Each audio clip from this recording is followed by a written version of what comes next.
Saudara kuasa hukum Jessica Wongso akan mengajukan peninjauan kembali atau PK terkait kasus kopi sianida. Saat ini pihak kuasa hukum masih menunggu konfirmasi dari beberapa ahli dan sejumlah bukti baru.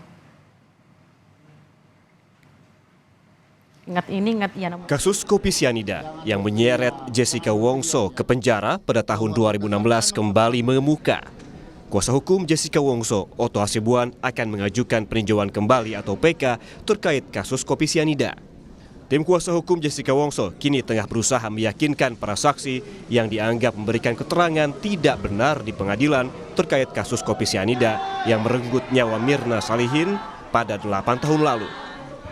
Kuasa hukum Jessica, Otto Hasibuan, berharap para saksi bersedia mengungkap kebenaran seperti halnya saksi-saksi di kasus Vina dan Eki.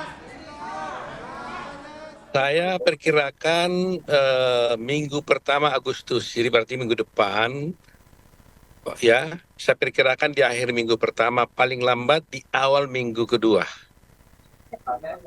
Kita akan dapatkan nanti ada alat bukti baru.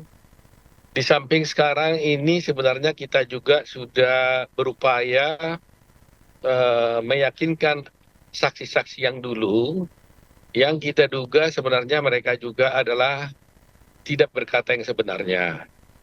Tetapi kami belum bisa pastikan apakah mereka itu bersedia untuk mengungkapkan hal itu di persidangan. Jadi sama dengan kasus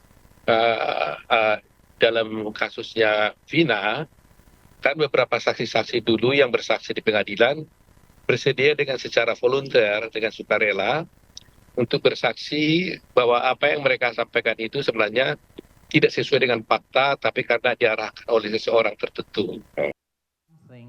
Sebelumnya, Pengadilan Negeri Jakarta Pusat memvonis Jessica hukuman 20 tahun penjara atas kasus pembunuhan Mirna Salihin yang terjadi 6 Januari 2016. Kala itu, Mirna bertemu Jessica Wongso di Cafe Olivia Grand Indonesia. Jessica datang lebih dulu di kafe dan memesan minuman kopi Vietnam untuk Mirna. Tak lama, Mirna meminum pesanan kopi, tubuh Mirna kejang dan berujung kematian.